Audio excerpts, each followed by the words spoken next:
Everything is so expensive. University of Louisville PhD candidate Paige Enlow says she was sold a dream. Gen Z, we grew up, being told like, oh, after, you go to college and you get a degree, you go and you get a house. And realistically now, a lot of us are like, we can't afford a house. There's a lot of expenses that come with owning a home at a young age. Undergraduate student Mo Yusuf says he too has been shut out of the housing market. Well, I initially wanted to buy a house in 2020, but I can't do it. Homeownership in today's market feels far-fetched for some young people. The National Association of Realtors reports the median age for first-time home buyers is 40 years old. I think that this inflection point, especially for that younger generation, is so important for leaders to hear from. Housing advocates want to make those voices heard, young, old, and everyone in between. So many of them are facing the same impossible math. They want to stay, they love this city, and they want to invest here, but they're being pushed out to the edges or pushed out entirely.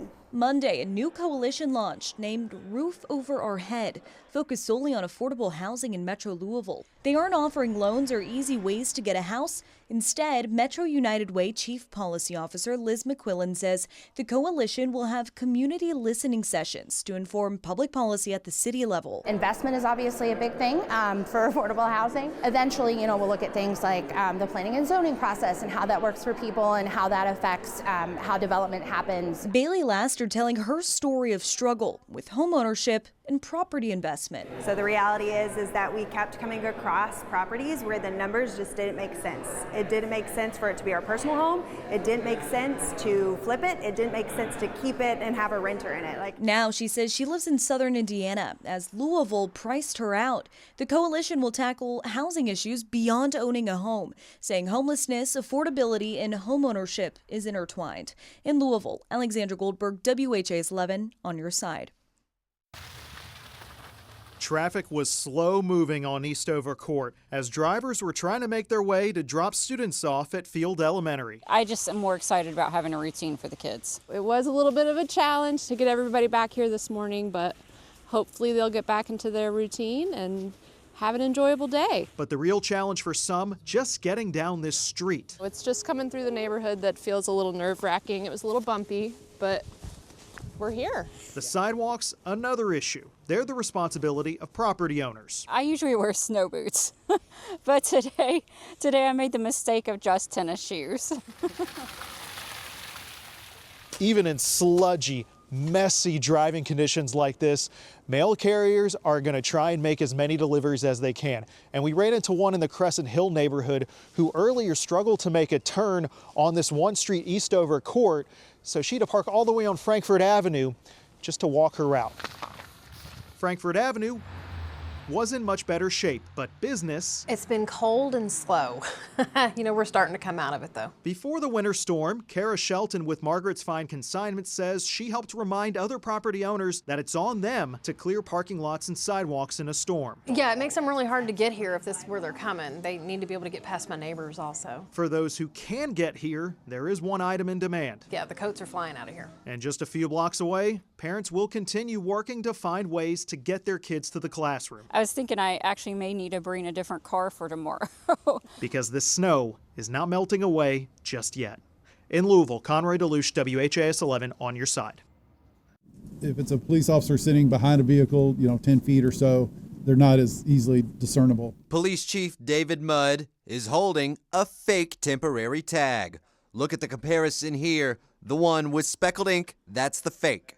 Mudd recently found 71 tags like this. The Bancroft Police Department in Northeast Jefferson County set up a sting after finding a notary selling the tags in a Facebook group. Temporary tags are never issued by individuals or notaries. Interim Jefferson County Clerk David Yates says legitimate temporary tags come from his clerk's offices and car dealers. You're seeing people print tags not related to our office, not related to a dealership, similar to that of counterfeit money. Purchasing a fraudulent tag can result in fines, vehicle impoundment, or most likely criminal charges. The counterfeits, he said, aren't registered to the vehicle. Police spot them easily if they look up the plate number. By using the fakes, drivers evade taxes and skip over vehicle inspections, according to the sheriff's office. And you don't have to do any of that. You just put the tag on and drive it around. You don't have to have any insurance, anything. Chief Mudd says he's investigated nearly 200 cases of these temporary tags being used. Usually he finds them during traffic stops. There have been cases that I've been made aware of where the tag's been used in cases of armed robbery and murder even. He added that the overlap with violent crime is rare. We're just trying to keep people out of trouble that they don't need to be in, and at the same time catch and prosecute the people that are pushing these out there. If you think you may have bought one of those fake plates and didn't realize it, the Jefferson County Sheriff's Office wants you to give them a call so they can figure out where it came from. Reporting in Louisville, I'm Ian Hardwitt for WHAS11 on your side. Snow falls on the tower that has become a staple to the Louisville skyline. The 27-story Humana building opened in 1985. The unique tower, now to be the second largest hotel in the city. Developers plan to turn the iconic building into a 1,000-room hotel convention center in the heart of downtown. You know, it's a hometown company. We're a hometown developer. So it's a great story all around. Louisville-based Poe Companies is the developer. They also built the Moxie and Hotel Distill, and the city's largest Marriott hotel downtown. A convention headquarter hotel like this puts Louisville on a different map than we currently are on as far as a national group meeting space goes. This building will have 100,000 plus feet of meeting space in it, including a 40,000-foot ballroom. That's almost an acre to give perspective. In one room. Poe Company's president Hank Hillebrand says they've been planning to build a convention center hotel somewhere downtown for over 2 years. A 1,000-room convention center hotel brings new business to the city. This is not taking business from the other hotels. Louisville Mayor Craig Greenberg says the development will attract global events and help revitalize downtown. As this project goes, that will encourage more local businesses to open up new restaurants to help fill these downtown storefronts at the street level. Because this redevelopment is supposed to bring more businesses to downtown Louisville, we wanted to show you the walk from the Humana building to the Kentucky Convention Center. And look, we'll time it for you. In less than 3.5 minutes, a brisk walk even on a snowy night to the Kentucky Convention Center. A $600 to $700 million redevelopment investment into the rebirth of downtown Louisville. In Louisville, I'm Alex Dieterer, the WHAS 11 night team on your side. There was a road on Highway 434 that goes over to the eastern part of the county. I stopped at earlier today, and I could take my foot and do this, and I got pavement. Well, on this road, I can't do that. Inches of solid ice on Canary Road, which is close to Lincoln Trail Elementary, one of 23 county schools that remain closed. It's February 3rd. There's a long winter left. It's already been a long 11 days for Elizabethtown and Hardin County road crews running trucks to salt, plow, and attempt to break through ice. And these are not made to bury up under, in some places, 5 to 6 inches of ice and lift that off. That's just not how these pieces of equipment are designed. Neighborhood streets just off main highways remain an issue. Both of our districts are out, and we know that's a hardship on parents. We know it's on for the superintendents and the teachers, and I can assure you that we're working tirelessly to make sure that we get them back to normal. This one salt barn in Elizabethtown can hold more than 300 tons of salt, but as you can see, it's nearly empty. Mac Ford with Max Mowing says his company mainly clears church parking lots, and they've burned through about 100 tons of salt. Normal snow is easy to deal with, but ice on top of snow makes it difficult. Drivers in E-Town told us the main roads across the county were in good shape if they can manage to get there. There's still a little bit treachery. They've started to work on the roads, but the back roads are still pretty bad. Out of my driveway especially, because it's still a little bit icy on the bottom of it, and it's too hard to shovel. City and county officials are hopeful that, with finally above freezing temperatures, the thickest ice can start to thaw. We understand that people are frustrated. We share that frustration with them. We're tired of the winter weather as well. We're ready to see it go away. Wednesday means another day of empty classrooms in Hardin County, with hope that maybe soon buses can return to their routes. In Hardin County, Conrad DeLuche, WHAS 11 on your side.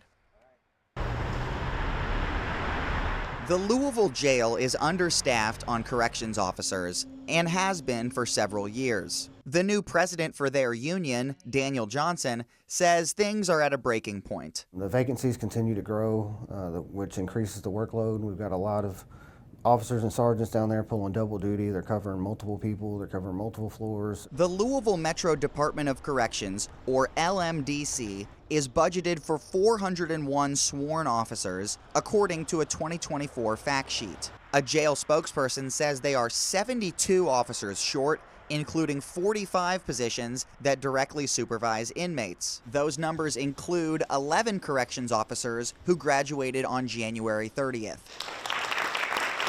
Chief Jerry Collins declined a one-on-one interview with WHAS11 for this story, but answered questions about the staff shortage after the graduation. We're going to keep shipping. We'll run academies all year. We'll keep chipping away at it. The majority of corrections officers have been required to work 16 hours of overtime per week since at least 2023. The 2024 FOP contract allows officers to schedule their overtime. Johnson says the overtime, along with what he calls constantly shifting responsibilities, wears on people. If we could just hang on to the people that we hire, that it would eat away at the vacancies. I talked to Collins, he pledged he's going to run 5 academy classes this year. You're averaging maybe 10 officers in each academy.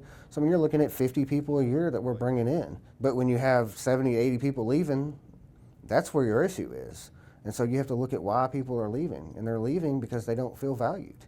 Other than the hiring side of things, can you talk about efforts that the department is doing to help with retention and making sure that the officers you have enjoy being at work and feel safe and supported at work? Yeah, we put more than in any time in history into supporting the officers through peer support, through programming, through allowing them to schedule their overtime. And that's always a challenge. Jail is a challenging place to work, and it just is. Some folks ain't cut out for it, but we're putting efforts and continued efforts into supporting the folks that are working there. Johnson says another thing that would make officers feel safer is if they worked in an updated facility. The main jail complex is a former office building. Multiple studies have called it obsolete, including one in 2023 that called it, quote, a maze of corridors lacking direct sight lines and presenting blind spots. Everyone that has looked at that facility acknowledges that there is no recourse for improvements that are in any way practical. Metro Councilman Marcus Winkler, the VP of the Budget Committee, says if a new jail was free, they'd have done it years ago. But those same studies have estimated the cost between $400 to $500 million. So it is a massive capital project on the scale of the Yum Center. A report by CGL Companies in November said jail administration has made every effort to adapt the facility, including skillfully repurposing every usable space. But no amount of creativity or adaptation can overcome its fundamental structural limitations. Jail is a necessary part of any society, right? There are some people that have to be incarcerated.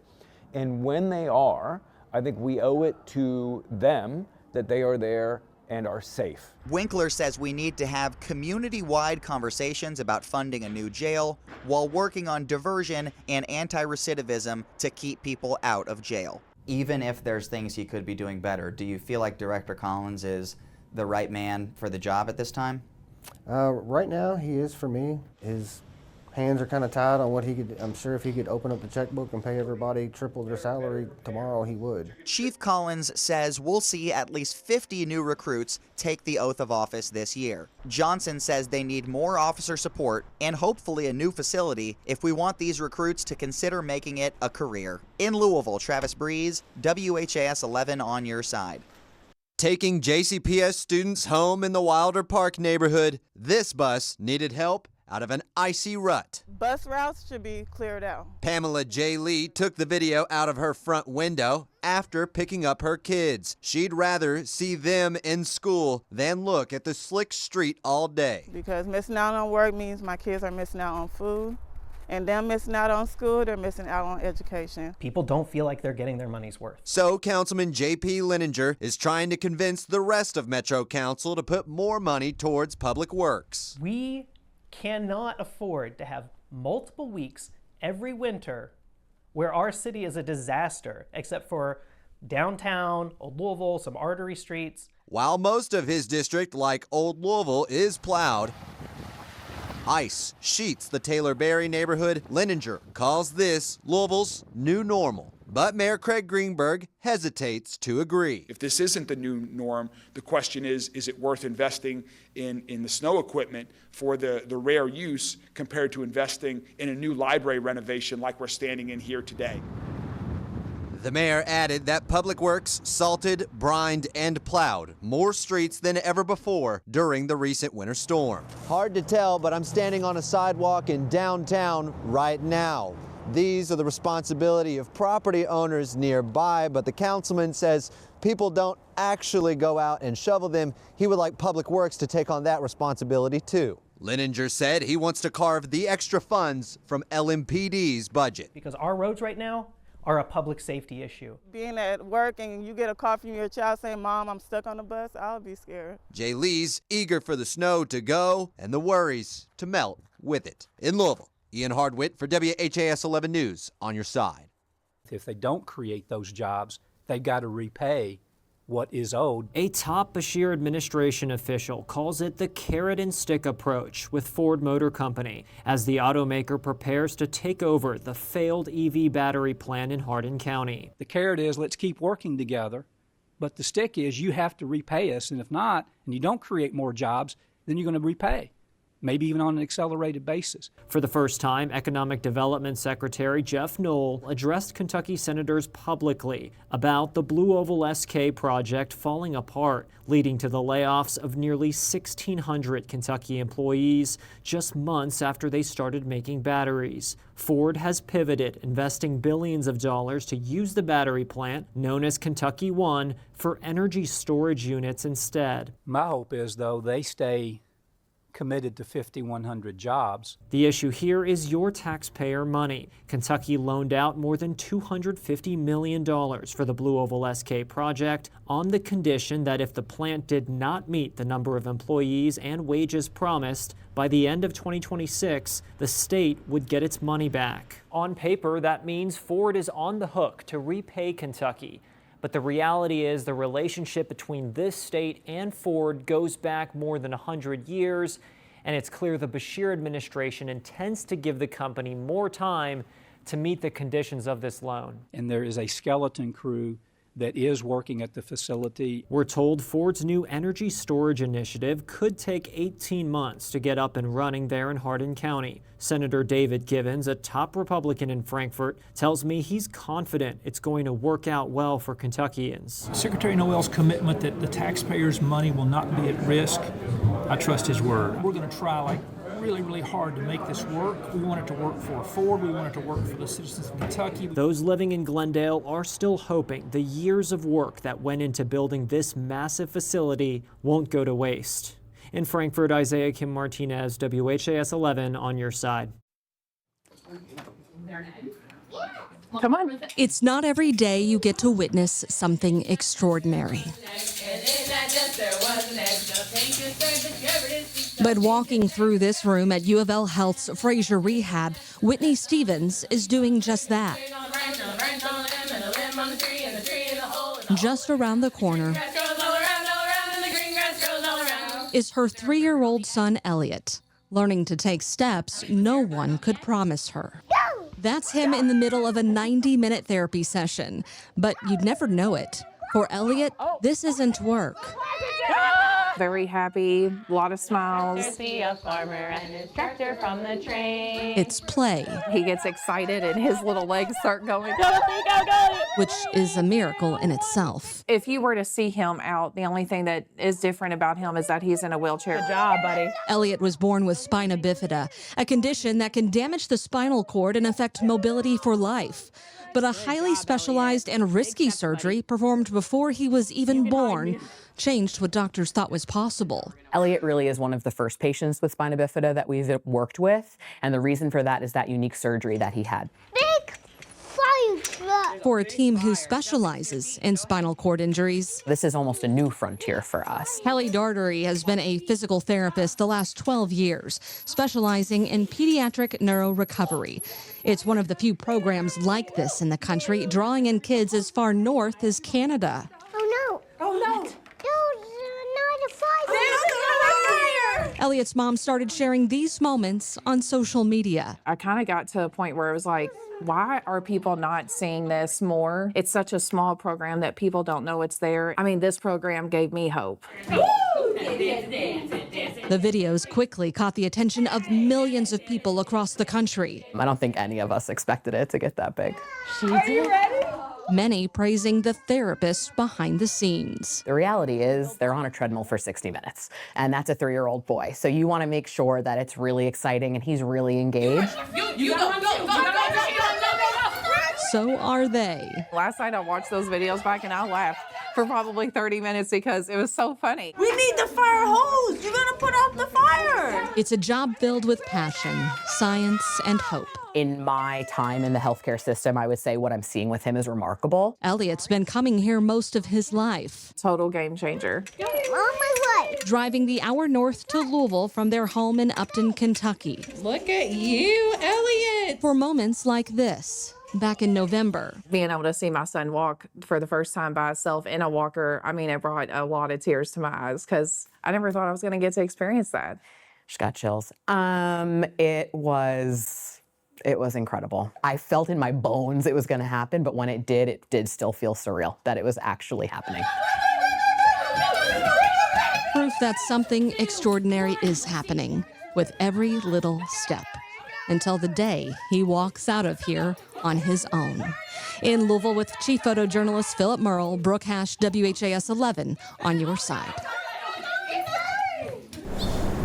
Trash piled up in South Louisville for weeks, says the homeowner Larry Graves. And they picked their garbage up in '94. I don't know why they can't now. Graves has spent many years bringing garbage and recycling out to the alleyway at his home on East Woodland Avenue, moving in just before the snowstorm of 1994. But now he's been waiting and waiting for his trash cans to be empty.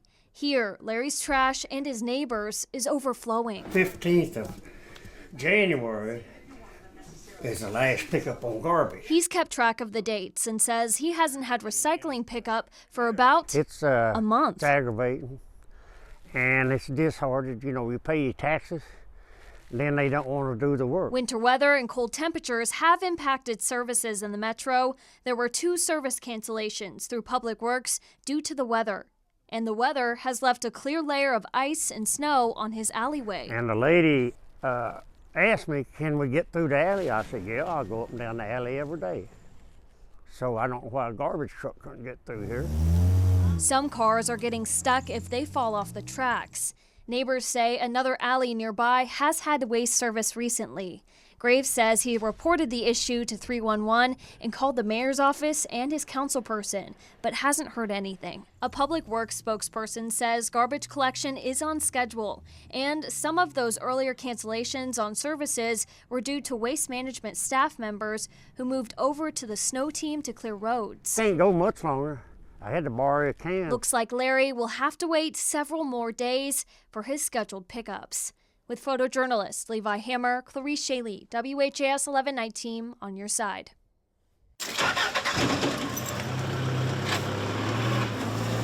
Delivering mail on Louisville's untouched streets. Dave Castle's back on the job after a week, recovering from frostbite. On both hands. Yeah. What did it feel like? Oh, it stings and it burns. Untreated roads sting too. Valley Station is full of them, like Condor Avenue. We're just so short-handed, and it's just, the mail is, as you can tell, mail is just everywhere, but we're trying. But like I said, just customers have got to work with us. Without a metal shovel, it's a lot harder now that the snow has turned to ice. So we busted out some extra tools. And when it's all said and done, you want about 5 feet between the mailbox and the spot that you cleared out. That way the mail trucks don't get stuck when they pull over on the side of the road. Since the winter storm blew in, the Pleasure Ridge Park Post Office has been busy. Postal trucks scramble out the back. Inside, people pack the lobby looking for their mail. I don't have a problem coming over here. You know, even though I stood in line for an hour for them to tell me they didn't have it. Everybody waiting on W-2s. I'm waiting. That's why I was coming, because I need my W-2s. Letitia Kelly came for the mail that Castle delivered an hour later. They don't realize these things are real light-headed. So until we thaw, carriers like Castle want your help getting traction. In Louisville, Ian Hardwitt for WHAS11 News, on your side.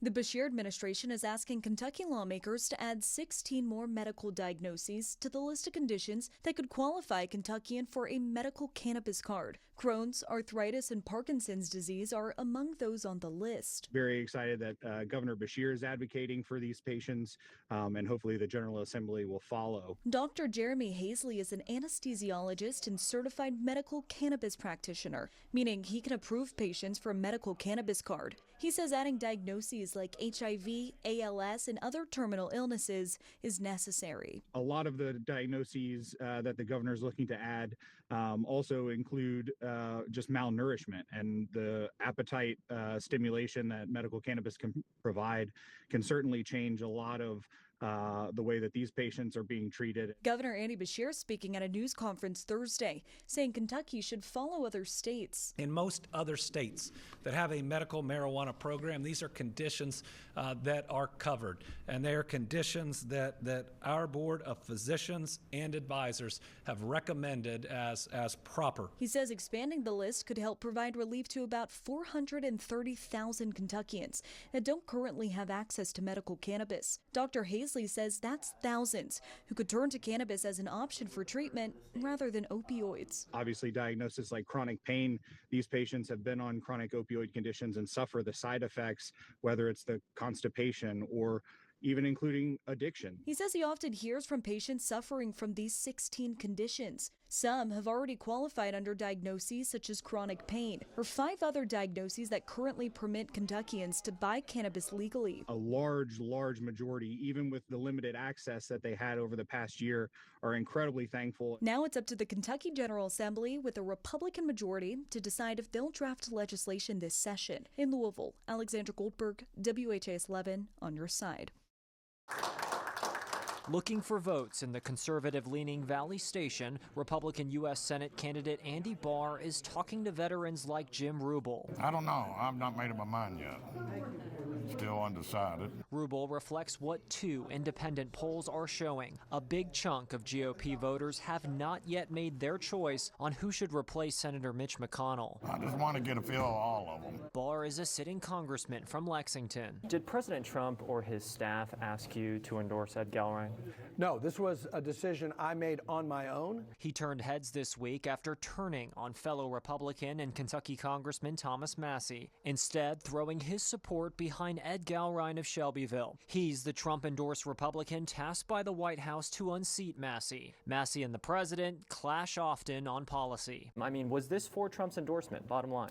Look, the bottom line is, this is not personal. This is not personal with me and Thomas. Barr denies he's backing Galbraith solely to win Trump's approval and endorsement in the Senate race. He argues it's about electing folks who will always support the president, especially with such a slim GOP majority in the House. I believe we need America First members of Congress who will stand by their word and be for President Trump's agenda. But Barr does feel this helps his chances. Do you believe President Trump will endorse you? I do. I do think he will. I'm supporting candidates who will be supporting him every day, not candidates who undermine his agenda every single day. Many Republican operatives think a Trump blessing seals this primary, with the other high-profile Republicans, Daniel Cameron and Nate Morris, also working hard to win his support. Not really. I don't think so, no. But voters like Rubel tell me it doesn't influence his decision that much. The Trump seal of approval really doesn't matter all too much. No. Barr stresses that Louisville matters in this race. This is the part of Kentucky, part of Jefferson County, really, that is emblematic of the transformation of our party. Now back to those independent polls we referenced. One of them came from Emerson College polling this week. Here are the Republican results. It shows Representative Andy Barr overtaking Daniel Cameron as the front runner amongst likely Republican Kentucky voters, but the difference is still within the margin of error. Nate Morris has picked up steam, trailing behind that, now polling in double digits. Meanwhile, for the Democrats in Kentucky's U.S. Senate race, Charles Booker is atop the list with Amy McGrath trailing behind him by a considerable margin. Doug.